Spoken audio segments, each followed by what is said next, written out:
हाँ जी, सभी को मेरा नमस्कार।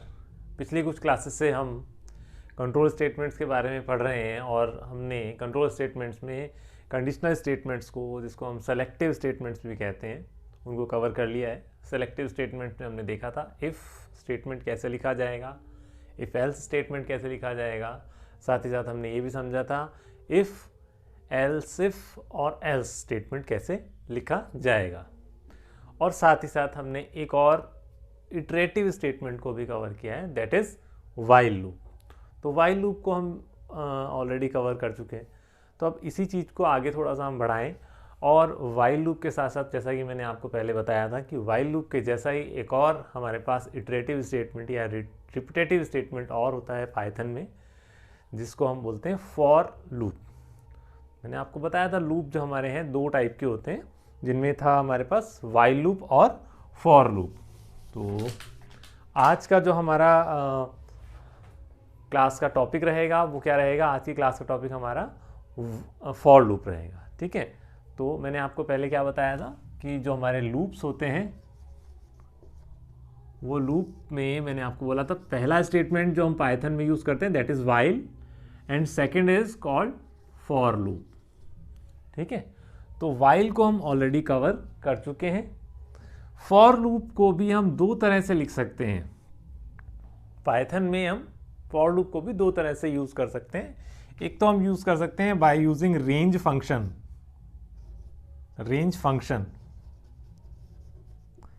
एंड सेकंड जो होता है हमारा होता है सीक्वेंशियल डेटा टाइप।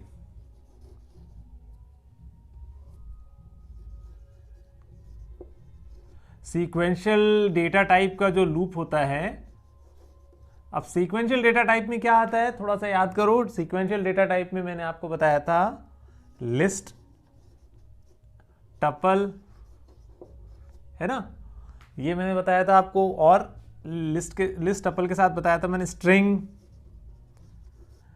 इनके ऊपर आपको अगर लूप अप्लाई करना है तो हम फॉर लूप का यूज कर सकते हैं इजीली। इसके साथ ही साथ सीक्वेंशियल डेटा टाइप के अलावा जो हमारा एक और डेटा टाइप होता है जिसको हम बोलते हैं मैपिंग। ठीक है, जो मैपिंग में क्या आ जाता है हमारे पास, डिक्शनरी। तो उस डिक्शनरी पे भी हम लूप अप्लाई कर सकते हैं। यूजिंग रेंज फंक्शन भी यूज कर सकते हो, और सीक्वेंशियल डेटा टाइप के लिए हम विदाउट यूजिंग रेंज फंक्शन भी लूप को यूज कर सकते हैं। तो अभी तक जहां तक की बात है, मैंने क्या बताया आपको, वाइल तो हम कवर कर चुके हैं। फॉर लूप के लिए मैंने क्या बोला आपको, रेंज फंक्शन का यूज कर सकते हैं, या फिर आप sequential data type like list, tuple और स्ट्रिंग, इनमें विदाउट यूजिंग रेंज फंक्शन भी यूज कर सकते हो और विद यूजिंग रेंज फंक्शन भी यूज कर सकते हो पाइथन में। और डिक्शनरी के लिए भी आप विदाउट यूजिंग रेंज फंक्शन भी कॉल कर सकते हैं हम हमारे पाइथन में। तो इसी चीज़ को हम थोड़ा सा आगे बढ़ाएं। वाइल को तो हमने कंप्लीट कर लिया, थ्योरेटिकली भी देख लिया, प्रैक्टिकली भी देख लिया। अब थोड़ा सा हम समझते हैं इसी चीज़ को, चलते हैं फॉर लूप को। पहले थोड़ा सा इजी रहता है हमारे लिए। क्या इजी रहेगा? अगर हम रेंज फंक्शन के साथ चलें, कि रेंज फंक्शन, बिकॉज हमने अभी डेटा टाइप में ज़्यादा डिस्कस भी नहीं करा लिस्ट, टपल और स्ट्रिंग को। तो जब हम उनको पढ़ेंगे तब भी हम ये चीज़ समझ लेंगे कि लूप अगर हमारे को रन कराना होगा तब कैसे चलेगा। तो अब अभी हम देखते हैं, अगर मुझे फॉर लूप का यूज़ करना है यूजिंग रेंज फंक्शन। अब बात आती है रेंज फंक्शन का यूज़ करना है आपको, तो रेंज फंक्शन को समझना जरूरी है। तो हम यहाँ देखें कि रेंज फंक्शन है क्या, कैसे हम बताते हैं, रेंज कैसे बनाते हैं, वो चीज़ थोड़ी सी समझ लेते हैं। देखिए, पाइथन में एक अच्छा सा फंक्शन दे रखा है हमारे को, जिसका नाम है, मैंने बताया जैसे कि अभी आपको, क्या नाम है, रेंज। रेंज फंक्शन में आप 3 पैरामीटर्स पास कर सकते हैं। 3 पैरामीटर्स पास कर सकते हैं, जिसको हम बोले कि फर्स्ट पैरामीटर होता है हमारा, that is called start, then comma, stop, then comma, then step. अब यह एक बात समझना ध्यान से, स्टार्ट और स्टेप, ये दोनों हमारे ऑप्शनल पैरामीटर होते हैं। ठीक है, मतलब हम मैंने क्या बोला आपको, 3 पैरामीटर्स आप पास कर सकते हो। लेकिन अगर आप 1 पैरामीटर भी पास करोगे तो भी चलेगा, 2 पैरामीटर पास करोगे तो भी चलेगा। ठीक है, अब फंक्शन तो आई थिंक आप लोगों को थोड़ा सा ध्यान होगा, मैं फिर भी आप लोगों को रिपीट कर देता हूँ। जैसे मैं हम लिखते हैं हम प्रिंट क्या चीज़ है, लाइब्रेरी फंक्शन है, जो मैंने आपको पहले बताया था। प्रिंट एक लाइब्रेरी फंक्शन है, इसमें आप जो भी पैरामीटर में जो भी वैल्यू, पैरामीटर मतलब इसके अंदर जो हमने वैल्यू लिखी है, अगर आपने स्ट्रिंग लिख दिया मतलब इन्वर्टेड कॉमा के साथ स्ट्रिंग लिख दिया, या आपने लिख दिया 1 2 3 4, ये क्या हो गया, नंबर हो गया 1234, तो ये नंबर को प्रिंट कर देगा। या आपने कोई वेरिएबल लिख दिया तो उस वेरिएबल को प्रिंट कर देगा। तो यहाँ पर ये क्या चीज़ है, ये क्या चीज़ है, इसको हम आर्ग्यूमेंट या पैरामीटर कहते हैं। अब इसी तरह से रेंज फंक्शन में मैंने क्या बोला, आप 3 पैरामीटर पास कर सकते हो, 3 पैरामीटर्स पास कर सकते हो। फर्स्ट पैरामीटर होता है हमारा स्टार्ट, सेकंड पैरामीटर होता है स्टॉप, थर्ड पैरामीटर होता है स्टेप। और साथ ही साथ मैंने आपको बोला है यहाँ कि आप चाहें तो स्टार्ट और स्टॉप ऑप्शनल है हमारे लिए। ऑप्शनल मतलब अगर आप पास करें तो ठीक, नहीं करें तो ठीक। और आप चाहें तो स्टार्ट और स्टॉप लिखें, स्टेप ना लिखें, ये भी चलता है। तो अब बात आती है कि हम इसको समझ लें कि रेंज फंक्शन में अगर मैं सिंगल पैरामीटर लिखूंगा तो क्या लेगा, 2 पैरामीटर लिखूंगा तो क्या लेगा, 3 पैरामीटर लिखूंगा तो हमारे को पता ही है कि फर्स्ट वैल्यू जो होगी उसको स्टार्ट मान लेगा, सेकंड वैल्यू को स्टॉप मान लेगा और थर्ड वैल्यू को स्टेप मान लेगा। इस पे चलते हैं। देखो, अगर आपने रेंज फंक्शन में ऐसा लिखा सिंपल रेंज और लिख दिया 10, तो ये क्या मानेगा, यहां पर होगा, ध्यान से देखना समझना, ये 10 को क्या मानेगा, स्टॉप वैल्यू मान लेगा। स्टॉप क्या हो गया, यहां पर 10 हो गया। तो बात आती है कि स्टार्ट क्या होगा, स्टार्ट में डिफॉल्ट वैल्यू लेगा। तो स्टार्ट की जो डिफॉल्ट वैल्यू होती है, स्टार्ट की डिफॉल्ट वैल्यू होती है 0। क्या होती है, डिफॉल्ट वैल्यू।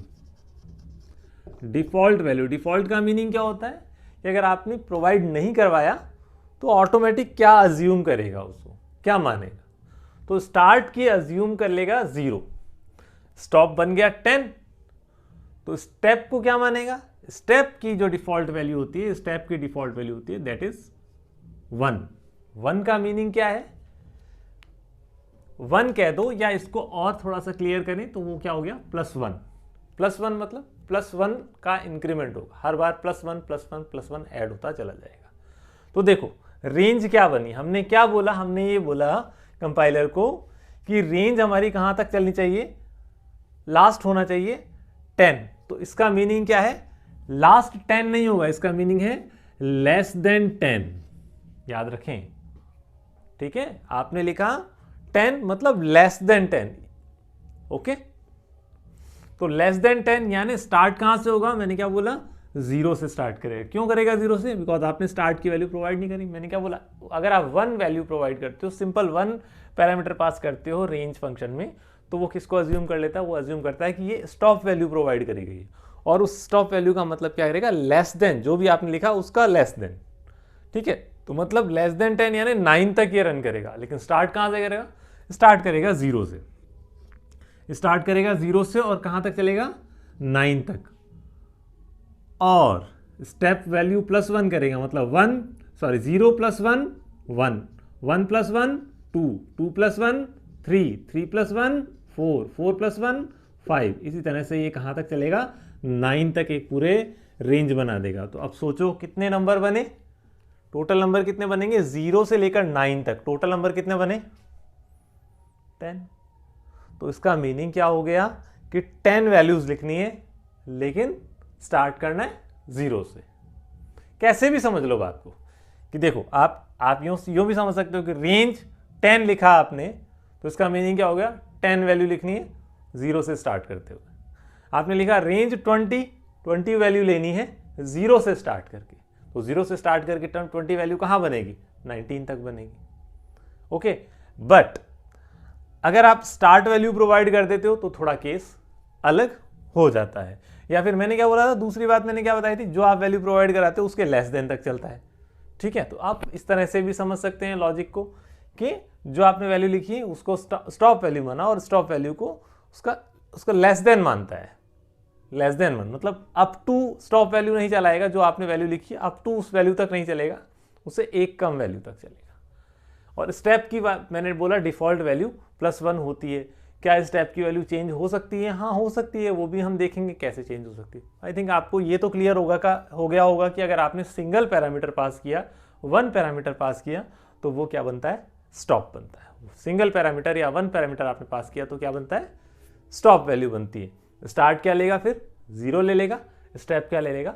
+1 ले लेगा। यहाँ तक तो हमारे अगर क्लियर है तो ठीक है, अगर नहीं है तो आप थोड़ा सा इसको रिवर्स वापस से देख लीजिए वीडियो को, क्लियर हो जाएगा। और अभी मैं एग्जांपल और कराऊंगा तो और समझ में आ जाएगा। चलिए, रेंज, और अगर कुछ नहीं समझ में आ रहा हो तो आप कमेंट कर सकते हैं। रेंज में मैंने क्या बोला? सिंगल वैल्यू हमने देख ली। अगर मैं 2 वैल्यूज पास करूंगा, मैंने बोला 2 वैल्यूज पास करी, मैंने लिखा 3,9। 3,9 का मीनिंग क्या हो गया? 3 तो हो गया हमारा स्टार्ट, कहाँ से स्टार्ट करना है। और मैंने क्या बोला? लास्ट जो अपनी सेकंड वैल्यू है यहाँ पर क्या समझेगा? इसको स्टॉप समझेगा। आप बोलोगे सर स्टॉप ही क्यों समझेगा, स्टेप क्यों नहीं समझेगा? तो ये तो रूल है। आपने जब 1 वैल्यू पास करी थी तो उसको स्टॉप ही क्यों समझा, स्टेप क्यों नहीं समझा या स्टार्ट क्यों नहीं समझा? ये तो रूल है।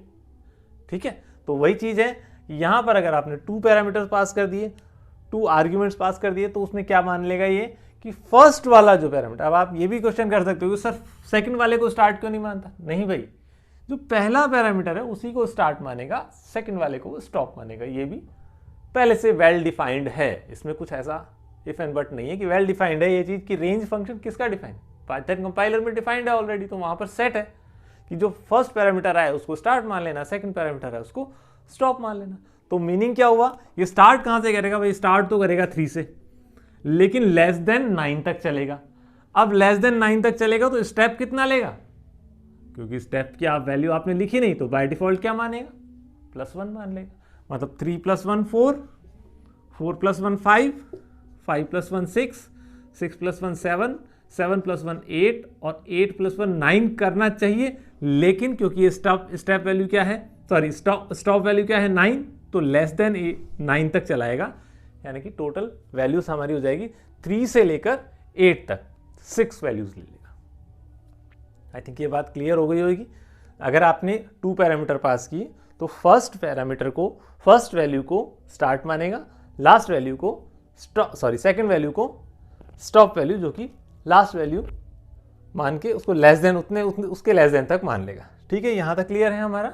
ठीक है, नेक्स्ट बात आती है, अगर मैं तीनों पैरामीटर पास कर देता हूं तो क्या होगा? मैं तीनों पैरामीटर पास कर देता हूं तो क्या होगा? आप कहोगे सर फॉर लूप तो आप पढ़ा नहीं रहे range function, because range function for loop में यूज होगा। तो पहले रेंज फंक्शन क्लियर होना चाहिए, उसके बाद हमारा फॉर लूप क्लियर होगा। रेंज फंक्शन क्लियर हो जाएगा तो हम फॉर लूप के सिंटैक्स पे भी चलेंगे। चलिए, रेंज फंक्शन में अगर आपने 3 पैरामीटर लिख दिए तो यहाँ अपने को समझ में आता ही है। लाइक अगर आपने लिख दिया 3, अब की बार मैं लिखता हूँ 9 और यहाँ लिख देता हूँ 2। वही था 3,9 पहले हमने देखा था, बस इस बार लिख दिया 2। तो इसका मीनिंग क्या हो गया कि ये जो 2 है वो क्या बन गया? हमारा स्टेप वैल्यू बन गई। ये तो हम जानते हैं स्टार्ट वैल्यू है, तो मतलब 3 से स्टार्ट करेगा। 3 + 1 नहीं करेगा इस बार, 3 + 2 करेगा इस बार, क्योंकि स्टेप वैल्यू आपने 2 लिख दी है। तो 3 + 2 5, लेस देन 9 तक चलेगा। 3 + 2 5, 5 + 2 7, 7 + 2 हो गया 9, तो ये वैल्यू ही आएगी।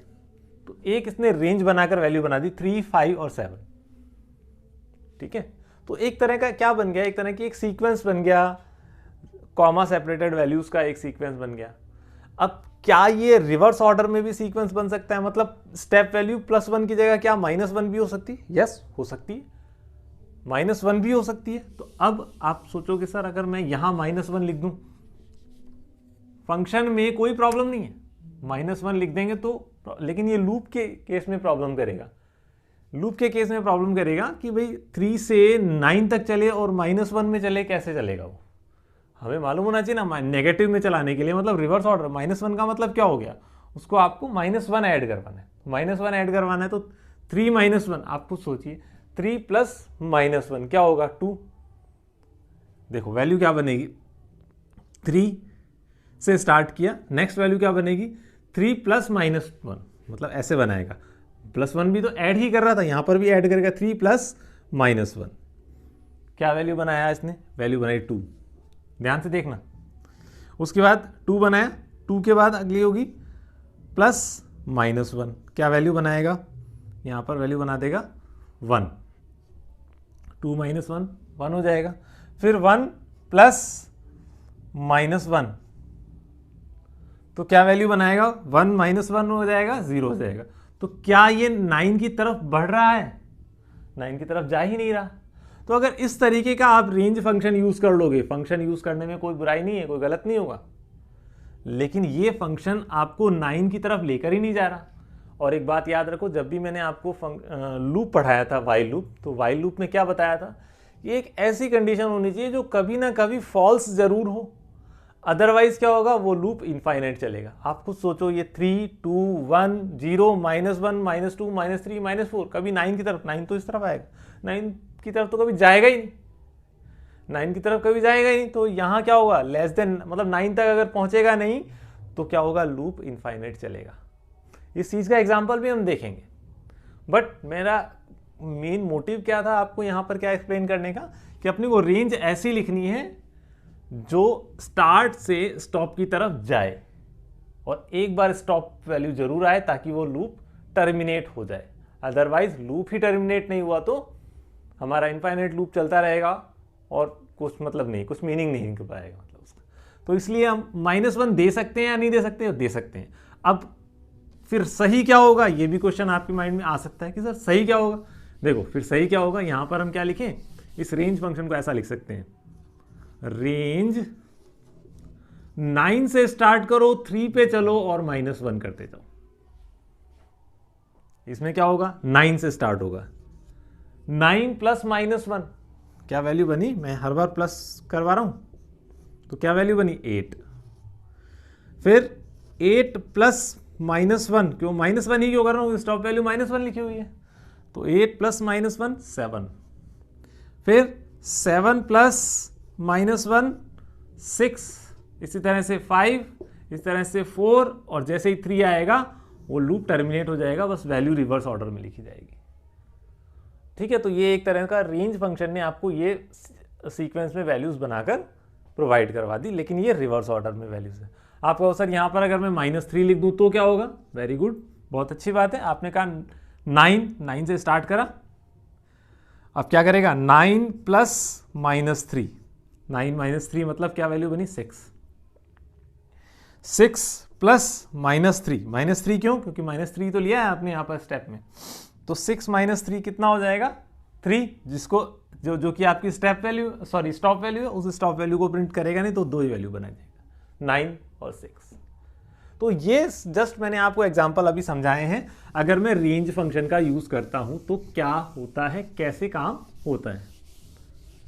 ठीक है, तो बॉटम लाइन इज दिस, फिर से मैं आप लोगों को समझा देता हूं। बॉटम लाइन क्या है, मेन बात क्या है मुद्दे की? रेंज फंक्शन में 3 पैरामीटर हम लिखते हैं। रेंज फंक्शन आपको कॉमा सेपरेटेड वैल्यूज की सीक्वेंस बनाकर दे देता है। 3 पैरामीटर आप पास कर सकते हैं, बट एक तो पास करना ही है।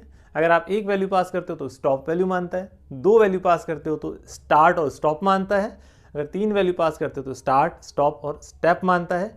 स्टार्ट की डिफॉल्ट वैल्यू 0 होती है और स्टेप की डिफॉल्ट वैल्यू +1 होती है। यहां तक हमें क्लियर है। स्टॉप के लिए मैंने बोला जो आपने वैल्यू लिखी है उससे एक कम वैल्यू या उससे लेस देन तक चलेगा। यहां तक रेंज फंक्शन हमारा समझ में आया हमें।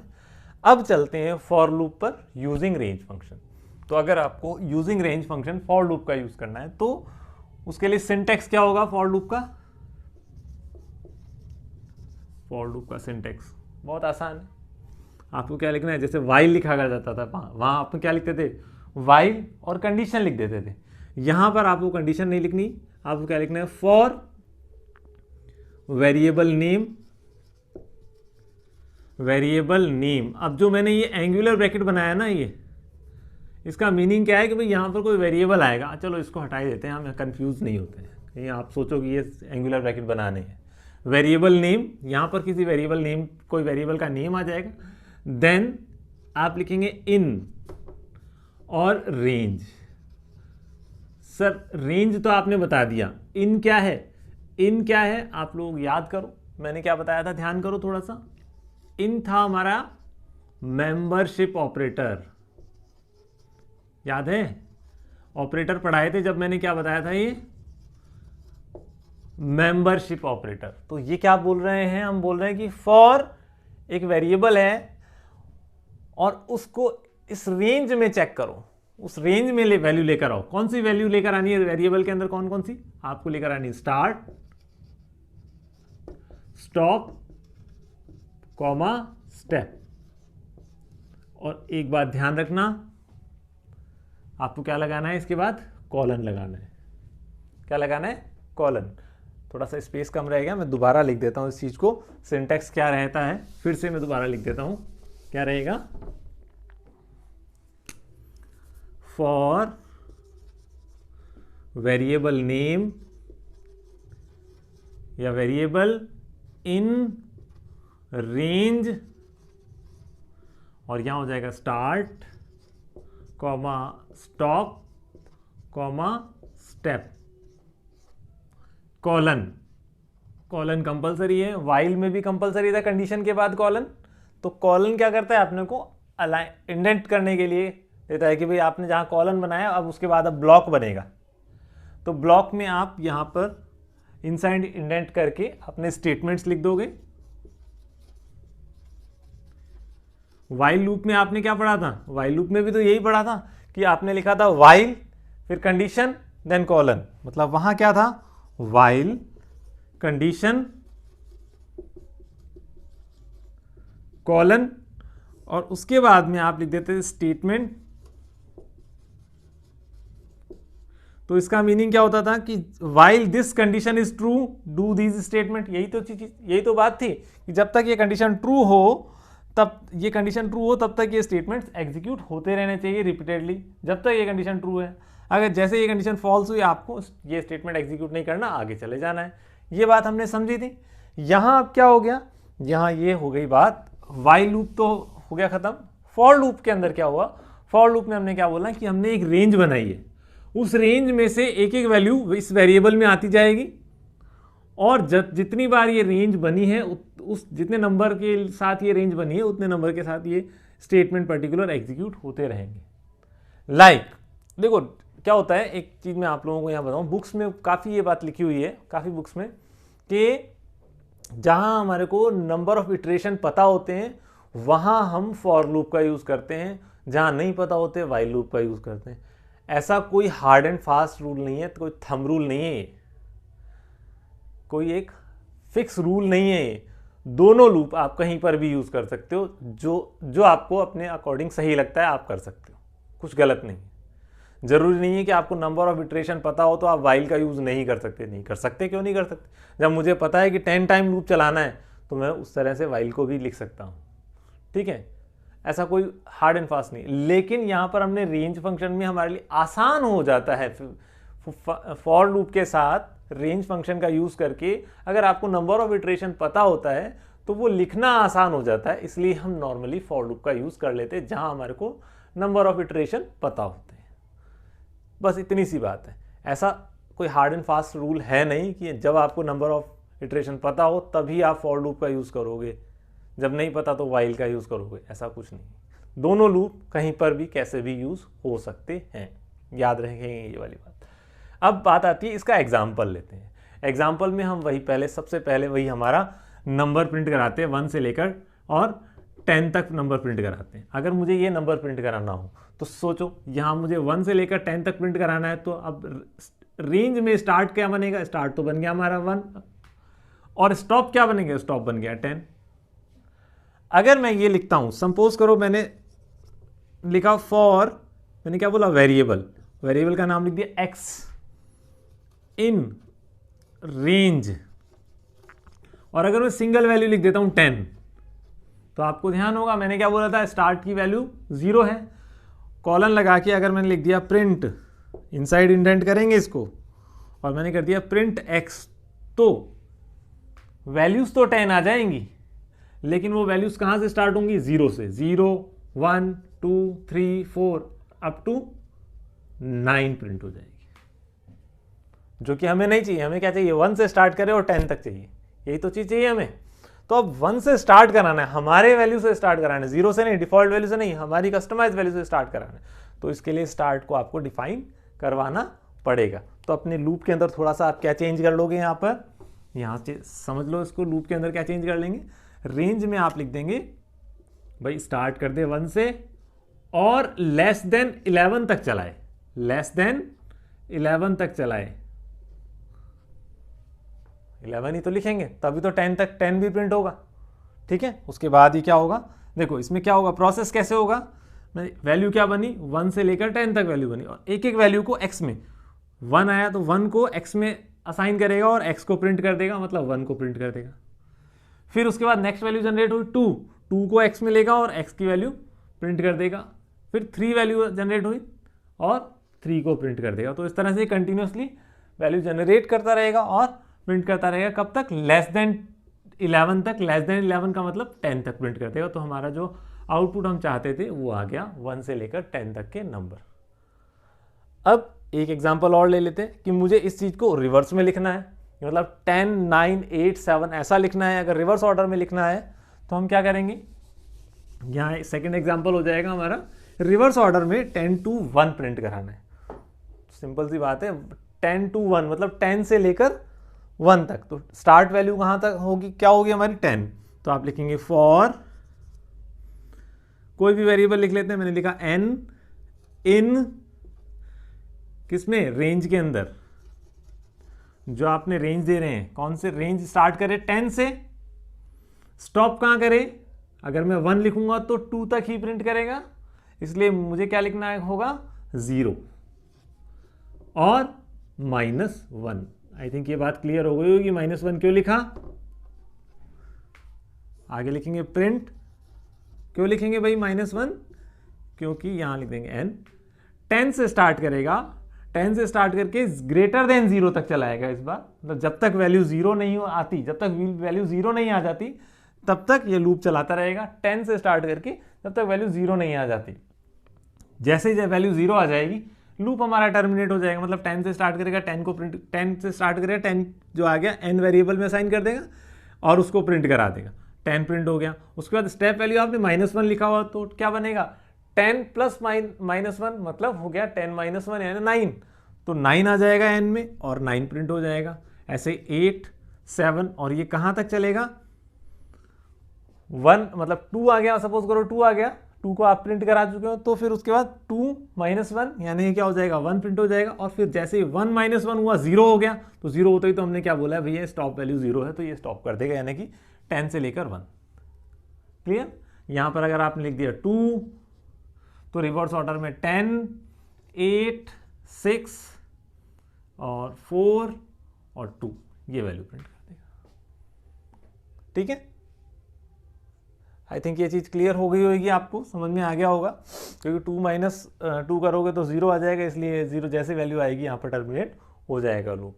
तो ये मैंने आप लोगों को आज एग्जांपल बताया कि किस तरह से आप रेंज फंक्शन का यूज़ कर सकते हैं फॉर लूप के साथ में।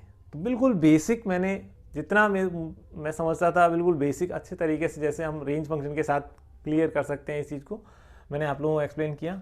हम इसी रेंज फंक्शन का और फॉर लूप का के कुछ एग्जाम्पल और लेंगे नेक्स्ट क्लास में, प्रैक्टिकल में इस चीज़ को और समझ लेंगे। तो आज के लिए इतना ही। Thank you very much, have a nice day.